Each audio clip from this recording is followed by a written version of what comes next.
After ko nga sa video mga Marikoy, dumaan na rin ako sa Litex. Bali bumili nga lang ako doon ng prutas ni Madam Hailey. Bali nga yung binibili kong prutas sa kanya mga Marikoy, apple at ponkan. Pero ang pinaka-favorite niya talaga prutas mga Marikoy ay apple. Ito rin talaga yung madalas na binibili ko sa kanya mga Marikoy kasi madalas ito rin din yung kasya sa budget namin. At madalas nga mga Marikoy, doon talaga ako sa Litex pumupunta kasi nga magaganda yung prutas doon at saka mura pa.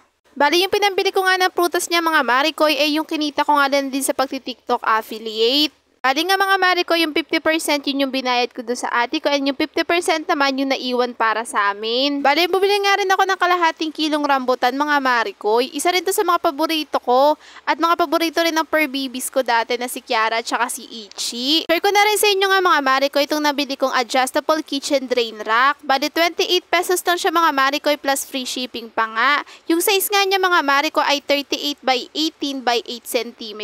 Hindi ko nga in-expect na ganito kalaki mga Marikoy kasi nga 28 pesos lang siya. After ko nga mahugasan yung mga prutas na pinamili ko, sinunod ko naman nga itong itlog mga Marikoy. Bali bumili na nga lang din ako sa Litex mga Marikoy ng itlog kasi nga mas mura doon at malalaki pa nga. After ko nga dun sa egg mga Marikoy, inayos ko naman nga itong apple dito sa aking nabiling ref organizer. Hindi na nga rin nagkasya yung ponkan kasi nga medyo malalaki itong apple na nabili ko. After ko nga maiayos lahat na pamili ko mga Marikoy, nakipag-banding na nga rin ako kay Madam Hailey. Bali yung hawak nga niya dito mga Marikoy yung rambutan. Nung una nga natatakot pa siya kasi nga nakakatakot daw yung itsura kasi nga may tusok-tusok. Pero nung kalaunan din mga Marikoy, nung natikman niya, abay hindi na nga tinigilan. Niloloko ko pa nga siya na para siya si Ate Ichi niya na napakahilig sa rambutan. Nung magabi nga mga Marikoy, nagluto lang ako ng creamy tuna pasta. Bali mga Marikoy, meron nga din akong cooking vlog dito. Kung gusto nyo din panoorin, check nyo na lang sa aming wall.